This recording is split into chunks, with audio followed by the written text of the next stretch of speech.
We're doing top 10 teachings of the Talmud, Brachot, Gimel Amud Aleph 3a. The first teaching is a teaching that Rabbi Eliezer, who's one of the opinions of the Mishnah, states that there are three times in the night, and each of these times or watches that are in the sky or in heaven have a counterpart on earth. The context is that Rabbi Eliezer says that a person should recite the Shema by the end of the first watch. The Gemara will establish that means, according to Rabbi Eliezer, that there are three watches. So that would mean that one should recite the Shema in the evening within the first 4 hours from whenever it is halachically nightfall. And at that point, he should have already recited the Shema. That's assuming we divide the night into 3 segments of 4 hours each for a total of 12 hours. That works out perfectly when you have 12 hours of darkness. When you don't, you'd have to subdivide an hour. A halachic hour then would be less than a 60-minute hour. Now, but I want to focus on this concept that there are things in heaven, both in the physical sky as well as in the spiritual heaven, that have parallels here on earth. And the Gemara will talk about what they are on earth, and that's going to be part of number 2. But the very idea of parallel is a core concept in Kabbalah. We find it here in the Gemara as well. Those of us who study both the Talmud and the Zohar and the Ari, who are not afraid to talk about the similarities and their relationship with one another, find it that a lot of the key teachings of Kabbalah are in the Gemara. They're just not as pronounced. They're in the Torah, but they're quite literally hidden. But this is one of them.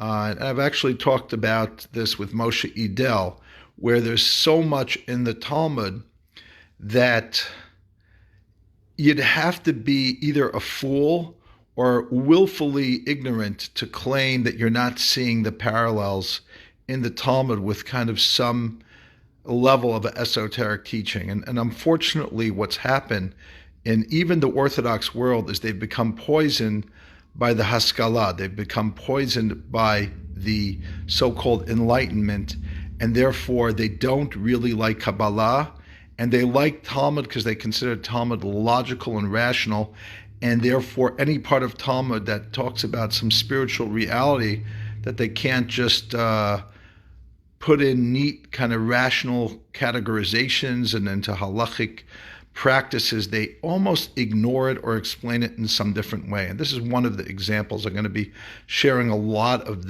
those concepts with you on this page of Talmud 3a.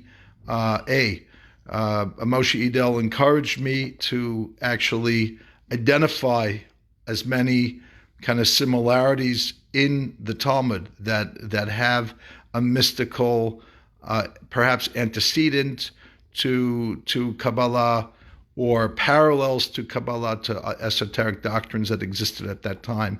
And I call on my scholarly brothers and sisters and soul searchers to examine their understanding of Talmud and to be open to finding things in it that are really mystical, hidden. They say Maimonides wanted to write a book on the Agadata, on the kind of secretive parts of the Talmud, that which are like the tall tales of the Talmud, like these stories that are fantastical and are not really logical. And he said that really their interpretation would be Maaseh Merkava, and Maaseh Bereshis. I think he said they're the kind of the workings of the heavenly realm. So he actually believed that there was a real inner kind of comprehensive way of unpacking these kind of Talmudic statements that led to some type of, in his case, probably semi-rational philosophical spiritual outlook. In this instance, let's talk about this premise that there are earthly parallels to heavenly situations and predicaments. That idea in the Kabbalah is often, there's a word that we say, and we quote a section of the Zohar on Friday night when we say ki gavna, which means as it is above, so it is below. And that's a very core concept, and I believe that this is pretty clearly what we're talking about here. And I'm going to show you in many ways, just on this one page, how we see this idea of kind of reciprocity between heaven and earth, between the earthly destruction and the temple, and physical ruins and destruction, and parallels in different ways. Okay, so that was number one. And again, the context for that is Rabbi Eliezer telling us that we only have up to the end of the first watch to read the evening Shema.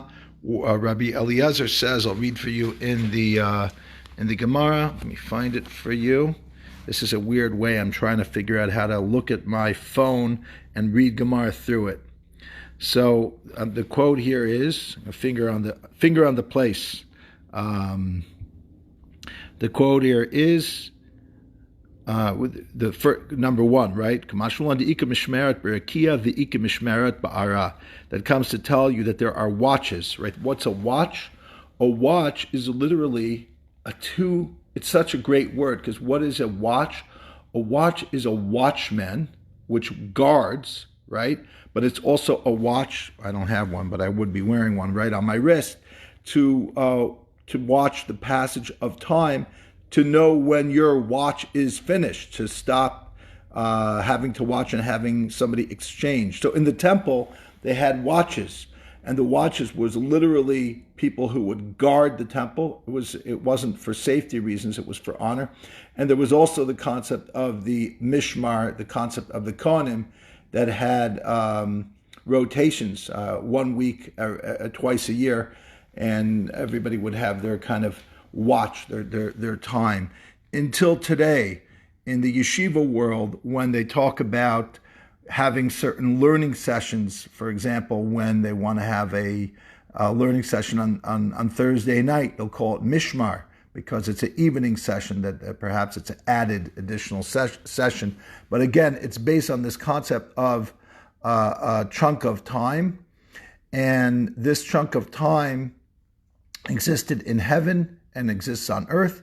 And now we're going to talk about what they are here in this world. Let's read that as well. So the Tanya, it was taught in a brisa. Rabbi Eliezer Omer, Shalosh Mishmaros Have Halayla. Rabbi Eliezer taught there are 3 periods of the evening. V'al kol mishmar o mishmar yoshev HaKadosh Baruch Hu v'shoei ka'ari. And on every one of these periods, God roars like a lion. And this is number 2. This is the second teaching, this teaching. Shenamar. As it's stated in Jeremiah, the 25th chapter, Hashem mimarom yish'ag, God from above roars, mimaon kadsho, and from his holy abode, yiten kolo, he gives his voice, shoeg yishog al navehu. He roars, cries, in regards to his holy place, meaning the Beit HaMikdash. Okay, so those 3 roars are interpreted to mean not just the daily or nightly times that God, so to speak, roars or cries. That is what the Talmud is going to say here. But the commentaries say it's referring as well as to the 3 temples, the first, second, and third. The third is when there will be no more tears. That'll be the roar without tears. Perhaps that's why it refers to a lion's roar. Later on, we're going to refer to God's heavenly bas kol, sounding like the cooing of a dove, meaning crying, whimpering. A lion doesn't whimper, a lion roars. So ultimately, the whimper is that of pride and power, but at the same time, there is the concept of crying, and crying is crying, whether you're a lion or a dove. So there's two elements in the crying of a lion. One, it's sadness, and the other, it's power. And perhaps you could argue and say that the sadness turns into power, and holy power rather than unholy power, which means when we learn from our being in exile, when we learn not to oppress the oppressed from knowing what it's like to be oppressed, then we can obtain power that is more just. Without that learning, we ourselves are vulnerable to repeating the mistakes of others. So that is the second teaching of the top 10. The third teaching is what happens during those three periods. A donkey brays, a dog barks, and a baby nurses, and a woman talks to her husband, which is three levels of the soul. Let's read that inside so that you see how the Talmud works. So, V'simin l'davar. These are simanim. A siman means a sign, but means these are indications of the matter. Mishmara Rishona, the first watch, the first period, Chamar Na'ar, a donkey brays. What does that mean? The Ben Yehoyada and Reb Tzadok HaKohen of Lublin, two of the more recent commentators within the last 100, 200 years, commented in similar ways that there are three levels of the soul. And the first level of the soul is called the nefesh. It's the nefesh hachayuni, which means the soul that gives ability to live. It's the most associated with physical living. And therefore, that's the code word for that is chamor, is donkey, because in Hebrew, the word for chamor it's a double entendre. It also means chomer, which means physicality.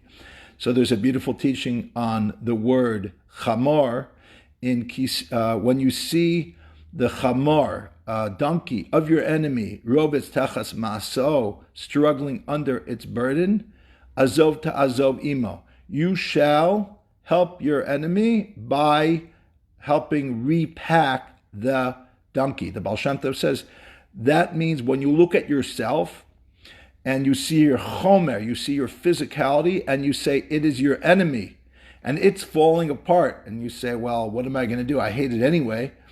Don't say that. Say, I have to help my physicality, not by giving into it, but by understanding it better so that I can reharness its energy. And that's a core teaching of Talmud, Kabbalah, and Chassidut. They each add elements to how to understand the psychology of what our chomer is, what our material element of our impulse control, our impulse lack of control, and how to control it is. And that's a big part of Torah, and it could be a key element. In fact, when the Lubavitcher Rebbe wrote a tract on what is Chassidut, he says the essence of Chassidut is Lishana es teva midosav, which means to change the nature of one's attributes or way of kind of being, which is, by the way, very similar to what the Musar movement, which is a very big part of the yeshiva movement till today.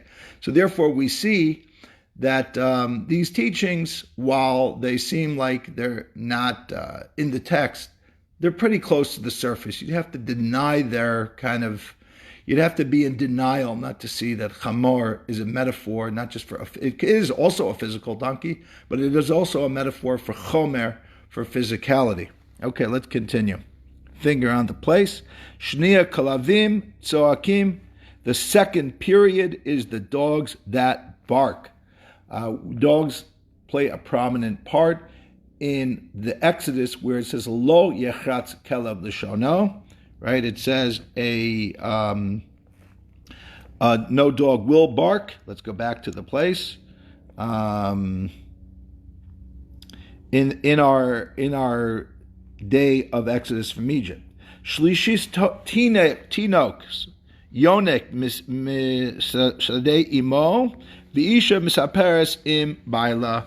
What does that mean? That means that a baby nurses from its mother, which is strange because babies tend to nurse a lot of times during the night, especially when they're really, really young. What it might mean is babies, not tiny babies, but babies that sleep through the night, they'll tend to wake up on the early side of morning, and they'll nurse early in the morning.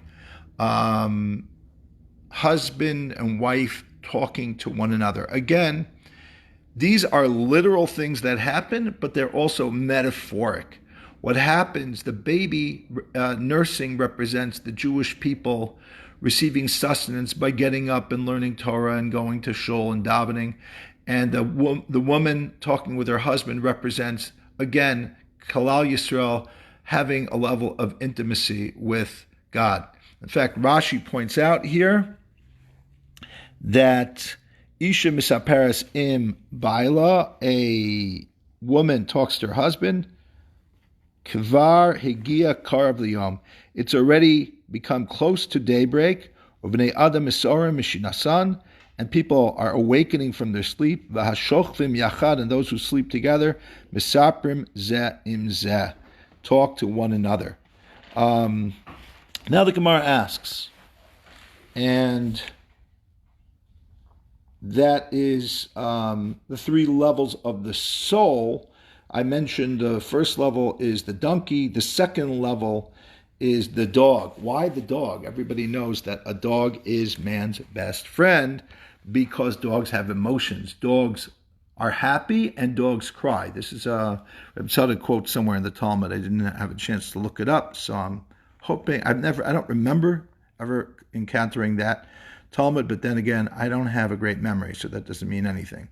What does that mean? That's kind of the emotional soul that feels. So that's called the ruach, and that's in the middle of the night. But it's still, notice the first two levels of soul are associated with different types of animals. Only the third level, which we call the neshama, is associated with a child or a woman and her husband, which means the soul that has the intellect, where the consciousness of the person evolves beyond just even spiritual emotions, which the dog and the chamor, the donkey, represent, actions represent. Okay, so that's number 3. Now we go to number 4. Number 4 is tikkun chatzos. Well, what is tikkun chatzos? So let's read the Gemara a little bit. We're not going to see tikkun chatzos mentioned, but we will extract some here from here, the concept of crying over the temple at midnight, which is a very important thing for Kabbalists. I don't do it, so I guess I'm not a Kabbalist. So first, let me just say, Ma kachashiv Rabbi Eliezer, itchilas mishmaros kachashiv. The Gemara asks, what exactly is Rabbi Eliezer talking about in this brisa when he says these 3 signs? Is he talking about the donkey and the dog and the baby? Is that indicating the beginning of each of these time periods? Now, the problem with that is simana lamali, the beginning of Tchilas Mishmar Rishona. Why would we need an indication for the first beginning of what's evening? You don't need to know that a donkey brays. You look outside and see that it's gotten dark, or to it's evening. Now, on the other hand, Isof Mishmaros Kechashav, if you see regarding the end period of each of these 3 times that these signs would happen, Sof Mishmar Achron Olamali, why do you need to indicate by talking about when a baby nurses, when would be the period of the end of the last of these thirds of the evening? Yamamahu, it's already day. Look outside, the day has broken. So rather, elachashiv sof mishmar rishona tchilas mishmar achrona ve'emsayis to emseisa. Perhaps you can say the indications, these signs, are the end of the first third of the night, the middle of the middle third of the night and the end, and the beginning of the last third of the night. Or alternatively, V'bayisema kulu sof mishmaris kachashiv. He's only counting the end periods of these 3 times. If you say it's unnecessary to say the end period of the last of those times because it's already day, no, there is a halachic meaning and purpose of stating that. Again, the whole premise here is that the Gemara and the Mishnah and the Brisa, when it says something, it's coming to tell us and teach us something. It's teaching us that if somebody is living in a dark room, I guess they live either in a room without windows, or the windows face maybe a courtyard with other very high buildings that it's very hard to see what's happening outside. That point, if they can hear in the neighborhood the babies nursing and the husbands and wives talking, they could assume that it is daybreak and they could read the morning Shema at that period.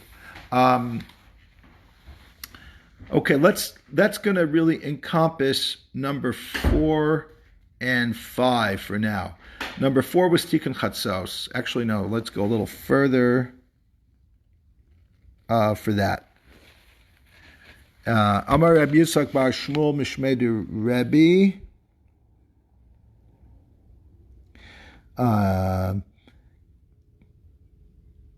Gimel mishmor sav alayla v'al kol mishmor yoshev Kadish Baruch B'Shol Kari v'omer oy levanim shebavonoseim echrafti espesi v'shafti eseichal v'eglisem levein umot ha'olam. There are these 3 periods of the evening. Each time God roars like a lion and says, "Woe to my children, that because of their sins I destroyed my home and burnt my heichal, the temple, and I sent them into exile between the nations of the world." So, in the Shulchan Aruch, I believe it is brought down here. I have this really nice, I'm going to do show and tell today.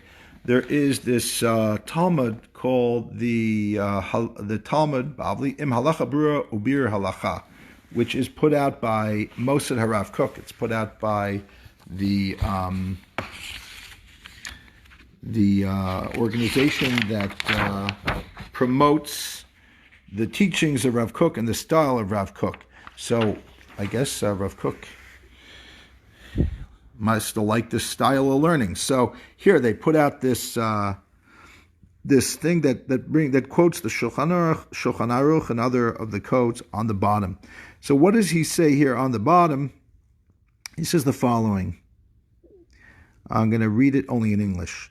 Somebody who gets up to hischanen lifnei bara, which means to like supplicate before God, should intend for the right times that these watches change. They are a third of the night and the end of 2/3 of the night and the end of the night, meaning in the morning. That prayer at those times over the destruction of the temple is ritzuya, is appropriate and accepted, so to speak. And then he brings down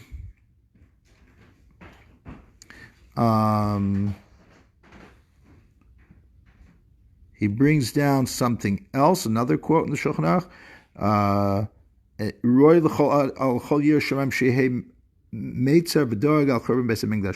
It's proper for anybody who's God-fearing to worry over the destruction and be distressed over the destruction of the temple. Now, this just doesn't just mean that one is distressed over the destruction of the temple. In the Zohar, the concept of tikkun chatzos. Now, you'll notice there's a little bit of a issue here. These time periods do not seem to be midnight, while tikkun chatzos means midnight. Chatzos means midnight. So there's a couple ways of getting around that. One is that there was one answer that said that these simanim, that these things that happen that indicate the first and second and third period of the night, for the middle period happens in the middle, which would be midnight. And furthermore, on Gimel Amid Beis, on the next page, there's another opinion that breaks down the night differently. It's already mentioned in this daf, on this side of this Amid as well. I didn't even get into it, but we'll discuss it further. And according to that way, there is a midnight at the end of the second watch before the third and the fourth. So whichever way, there are ways of understanding one of these kind of changes to be in the middle of the night when it is appropriated, when God cries and we cry with him. I don't have time to really talk about it, but it's a very, very important thing in the Zohar. The Zohar, in part, is not only explaining things in a mystical way, it is also bringing up new customs. And this is one of them, tikkun chatzot, and it gives it great value. Okay, so number 5. Let's talk about number 5 for a second. Number 5 was, number 5. The number 5 is the words the Gemara uses a nafkamina for somebody who lives in a dark house, which means if somebody lives in a dark house, we mention that they can't see that it's actually morning. Can they say the Shema when they hear the babies nursing and the couples talking? And the Gemara would seem to indicate that you can. What's the problem with that? The problem is that a lot of people don't like that. It's not scientific. What if a lot of babies wake up in the middle of the night? A lot of couples talk during the night. Therefore, some opinions hold that what it really means, and they actually bring a variant reading of the text, is saying those who live in a dark house, when they hear these things going on, should get up and go outside to see if it's in fact daybreak. So that's one opinion. Other opinions would hold that no, the Torah goes after the majority. The majority of times when you hear these things, it's an indication that it is morning, and you could rely on that to recite the Shema. Okay, let's continue now with number 6. Great story here. Gemara tells us a story. What's the story? The story is with Rabbi Yossi and Elijah the prophet. What's the story? Tanya, Amar Rabbi Yossi. Rabbi Yossi taught,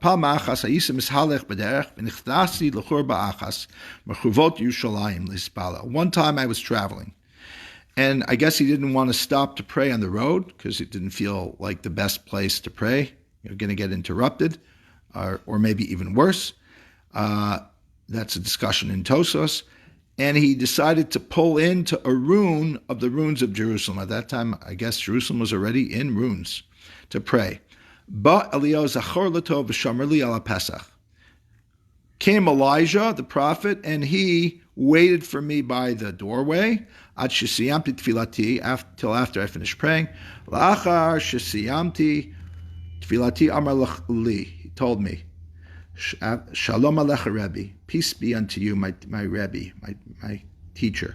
B'marti lo, I responded, Shalom Alecha Rebbe Amori, peace be unto you, my teacher, my master. V'amar li, and he told to me, B'ni, son, why did you enter into this ruin? Amarti lo l'hispalo. He told me, I told him I came in to pray. V'amar li hayelecha l'hispalo b'derech. He responded to me, you should have prayed on the road. V'amarti lo misyara hayiti shema yifsok bi ovrei derachim. I responded to him, I was concerned that I would get interrupted by travelers on the way. Till today, there's a halachic question. If you're traveling, can you stop in the middle of Broadway to daven mincha? Not really a good idea. He responded to me, you should have done a short version of the prayer. What is the short version of the prayer? Rashi points out that Tefillah Ksara, he points out in the parentheses, Havinenu. It was referred to as Havinenu. Later, in another chapter on page 29a, it will explain. Basically, what it is the first three and last three prayers of the 18, which is now 19 blessings, are the same, but the middle blessing that encompasses all of those middle blessings has about 2 words for each of those. What's 6 minus 19 minus 6 is I'm so bad with math. Whatever it is, it's a very short version of the Shemona Esrei. And let's continue. So he said, you should have prayed on the road. You're nervous about getting interrupted. You could have done a short prayer. You would have had less time to be interrupted. And Bosa Shala, I'm on the second wide line. Lamadati mimena shlosha dvarim. I learned 3 things from him at that time. Lamadati she'ein nachnasan l'churba, not to, and don't go into a room. The Talmud would discuss 3 reasons why. Lamadati shemispal b'derech, that you could pray on the road. I guess I was wrong about Broadway. Of course, it's brought down to try to avoid being in a super crowded place. Lamadati shemispal b'derech mispal tefillah ksar. But if you are on the road and you have to pray, make it a short prayer. They actually had a shorter version of the Shemona Esrei. V'amar, this is furthermore, Elijah told me, Beni, my son, Ma kol shemata b'churva, so what voice did you hear in the room? V'amarti lo shemaita bas kol shema hamenes kion, I heard a heavenly voice, a heavenly echo, that was cooing like a dove. V'omeres, oy levanim shebavnosem chaftias beisi v'sharaftias echali, woe is to my children that because of their sins I destroyed my house and burnt down my heichal, my sanctuary. V'klisem levein ha'umot, and I sent them into exile amongst the nations. V'amar li, Elijah said to me, Chayecha, Chaye Roshcha, by your life, Lo shazu bilvad, Omer kach. Not only this time does God say this, Ela b'chol yom v'yom shalosh ba'amim omeres kach. Every day, 3 times a day, he says this. Below Zubulvada, not only that, Ella, B'shashi Yisrael Nechlasim Lebatei Knesiot Lebatei Midrashot. When Jews go into the synagogues and studies halls, V'onin Yeheshmei Hagadol Mevarach, and they respond in Kadish and say, "May God's great name be blessed." Hakadosh Baruch Hu Minanei Rosho, God shakes his head. V'omer Ashrei Hamelech Shemikalson Oso Bebeito. Praise is the King. That they praise him. Blessed is the king, or happy is the king, that they praise him in his home. Kach. And malo la'av shehigla esbanav. Woe is to the father that sent his children into exile. Va'o lahem levanim sheniglu me'al shulchan avihem. And woe is to those sons who got sent away from being at their father's table. Okay, so let us see where we're holding in terms of those top 10 teachings. Number 6 is Rabbi Yossi learns 3 things from Eliyahu.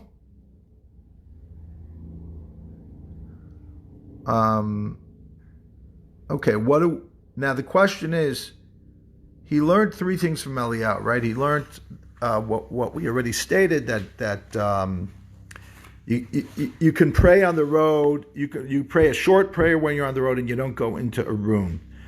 Now the question is, some of the commentaries ask, what do you do about the fact that we say Torah lo b'shamayim? The Torah is not in heaven; it's on earth. Isn't Elijah kind of a heavenly figure? And that's a good question. Is he a heavenly figure? Or since he's an angel, he's turned into an angel, or the fact that he was once human, does that make him not a heavenly figure? Is there a reason when we ask a question that we say, Tishbi yitaretz kushyot bayot? That's one way of understanding the word teku, which means the tishbite. Elijah, he'll come to answer the questions when Mashiach will come. Is there a coincidence that it says Elijah? Is this whole premise of the question wrong, that Torah lo b'shamayim, Torah is not in heaven?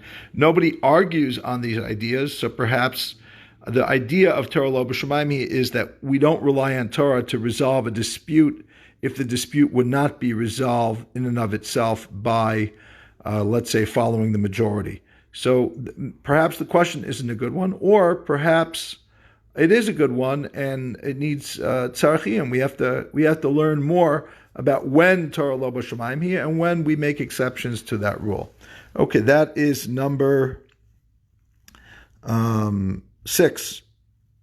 Number 7 is this idea that we said that God sounds like a dove, and he's crying over the fact that he destroyed his temple and sent us into the exile.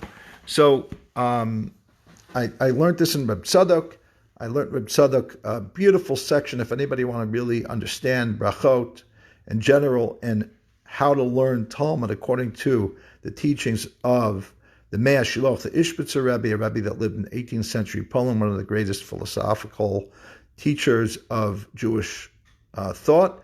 You should learn Tzidkos HaTzadik. Tzidkos HaTzadik is this amazing book focused primarily on Brachot. I learned it many years ago. I had a chance to look at it again the last couple of days, just to, not to really go through it, but just to jog my memory a little bit. And this I didn't see this time, but I remember it from a while ago. Reb Tzadok suggests on this teaching that God is asking for hataras nidarim. What does hataras nidarim mean? Hataras nidarim means when a person makes a vow and they regret having made it, they go to a chacham, to a sage, a rabbi, and they talk about what their intentions was, and they didn't intend for the consequence to be the way it is. And if the rabbi can reach to some understanding where they could be matir neder, they could undo their vow. And guess what? That's what God was doing. He was basically saying, I did this, I vowed, but I did it improperly. I want to be matir, I want to undo my vow because of the consequences I didn't realize. There's a couple of issues with that. Does God not realize? God is all-knowing. Well, the answer is a little more complicated than that. Even God, so to speak, seems to indicate here that he does change his mind. That is the concept of prayer. Why it's very appropriate to have in Gemara Brachot, where we're going to talk about blessings and prayer, to have this concept of God changing his mind so we can help us understand why we pray. A lot of people are so bothered by the concept of prayer because God doesn't change his mind that they say prayer has no effect on God, it only has effect on us. Obviously, they would interpret this and many other parts of the Talmud metaphorically, and that's fine too. It's all Torah. But again, anyone who studies Kabbalah understands there are two aspects of the divine, one that is immutable, unchangeable, and another where prayer does help, where prayer does change the mind of God, so to speak, and this would fit into that category. Okay, now we have number. This stuff is just it's about to get off the charts. The stuff that I'm about to share with you. That was number 7. Number 8. It says 3 times a day God says, God is crying out the way he cried out in the story with Rabbi Yossi and Elijah, that he wishes he hadn't destroyed the temple.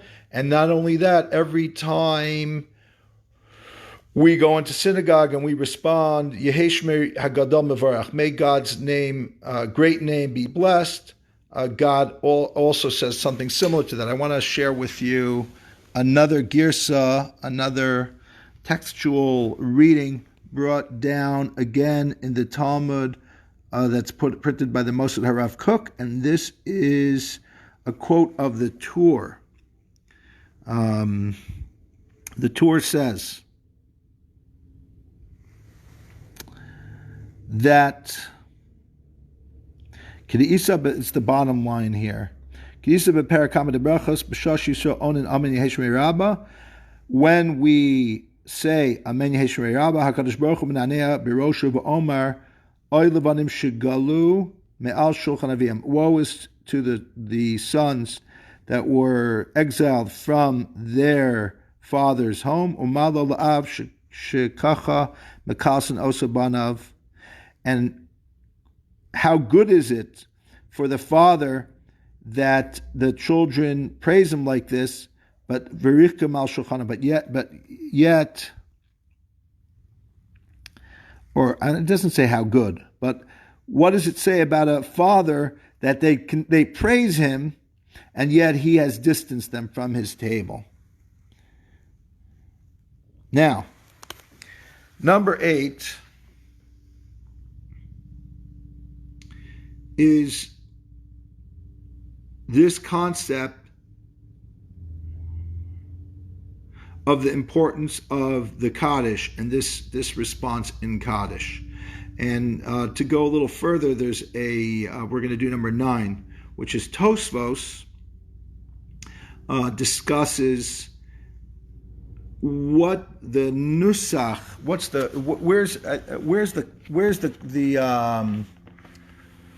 where do we put the what's that word in grammar? I'm forgetting when you it's not a period, but it's like a period, a comma. Where do you put the comma in Yehesh Shmei Rabbah?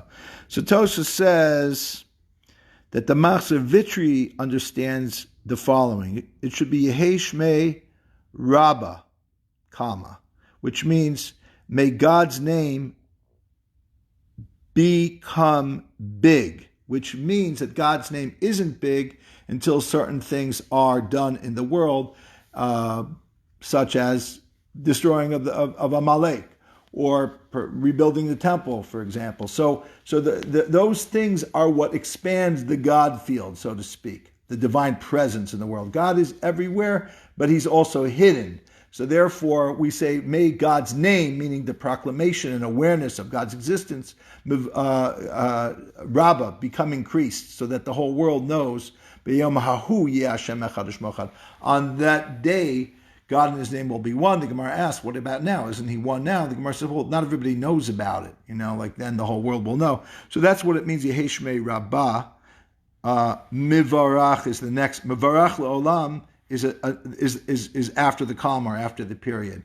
May he be blessed. Le'olam, le'ol me'almaya, the Machzor Vitri, as quoted in Tosafot, it means may he be blessed in heaven. Okay, we're going to get to that.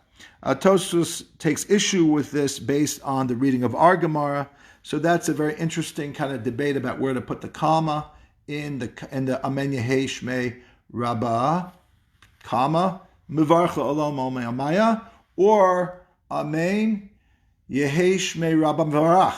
It continues as our Tosafot indicates from our Gemara. Okay, so that is part of number 8 and the beginning of number 9. Number 9 is another very important quote in Tosafot. What is that quote? That quote is a quote from the end of Sota.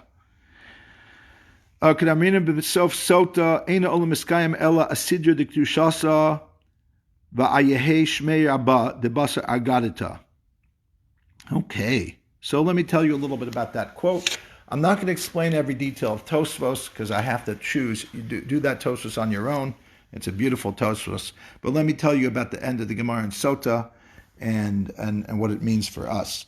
The Gemara in Sota is discussing how after the time, it's a parallel to our Gemara. There are a number of Gemaras. The truth is, the more you study, the more you interlink the various Gemaras. So the Gemara, and that's one of the main objectives of Tosafot, is to match up the current Gemara that we study with other Gemaras and see how they match and how they contradict and try to reconcile them when possible. So the Gemara in Sota is talking about the time of the destruction of the temple and how everything is lousy, how the food isn't as good, as the relationships are not the way they should be, and the exile gets darker and nastier. And so what hope is there? What goodness is there in the world? And this is the response. The response is these two things. The Sidra de K'dushasa, which Rashi, I believe it's Rashi. I didn't have time to look it up, but I've studied it a number of times, so I should vaguely remember it, which is that we say in Uvalet Sion, we say a series of quotes from about God's holiness in this world and holiness in the next world, And they're also translated into Aramaic. So not only do the people who understand Lashon HaKodesh, biblical Hebrew, understand it, but even the Amei Haaretz, those who only knew Aramaic, they also understood the sanctification of God's name in heaven and on earth because it was translated. And the other thing is that to saying Kadish after they studied Agadata. There's a beautiful teaching that I may share with you at some point about when Kadish D'Rabbanan is said. 3 or 4 different opinions amongst the Rishonim, amongst the medieval commentators. We'll leave that for another time. But let me just say this right now. That this is a very important concept for me. And I need to really have a whole lesson on it. So I'm not going to give the lesson. But I will just say that what we're beginning to touch on is that the central theme of what the rabbis instituted, both in Birchat Kriya Shema, the blessings that precede the Shema, in the Kadish, and in the Uval Etzion, and in the Kedusha that we recite in the recitation of the Chazan of the Shmoneh Esrei, all contain descriptions based on the prophets, such as Ezekiel and Jeremiah, of the sanctity of heaven and the sanctity on earth. This is essential to understanding this page of Talmud. This is essential to understanding what the temple represents. The temple represents a manifestation of the sky, which is a manifestation of heaven, that we are able, through our activities below, in the Beit HaMikdash, to procure a heavenly flow of what it is that is happening, to release not just sustenance below, but also spiritual nourishment. And we were able to feed God. That is the idea of giving the offerings, is to feed God. Make God satisfied. God doesn't need anything physically, but he would like to have us serve him. It's a relationship with him. I'm gonna have another lesson on this in and of itself. It's a very important theme. The concept here is, again, as we started in number 1, it's about the parallel. And right now in the synagogues and the house of studies, this is basically what we're talking about here is what we refer to as Maaseh Merkava. The work of the chariot is really about understanding the temple as it applies to heaven and earth, even till today. And that is what service in the synagogue is about. And this is a key thing to anybody who wants to understand what our goal is. And I will, God willing, have a chance to explain it another time. Number 10, the 3 reasons not to go into the Rune. Tana Rabbanam, Bnei Shlosha Dvarim, Ein Nichnasin L'Churva. Bnei Chshad, 3 reasons not to go into Rune. One will be suspect. Rashi says perhaps somebody will think that there is a zona, there's a prostitute waiting for the person who's going in. Bnei Hamapolas, because the fear that it might collapse. Bnei Hamazikin, because of demons. Okay, wow, that's interesting. Question is a double question. Let's just focus on demons. Do we fear demons today, or have demons gone, has rationalism brought an end to demons? Or perhaps are demons now translated in a different way? Were they once demonic forces that could actually come and harm a person, but now they're psychological inner forces, but they could still harm somebody? These are food for thought. And again, thank you all for watching.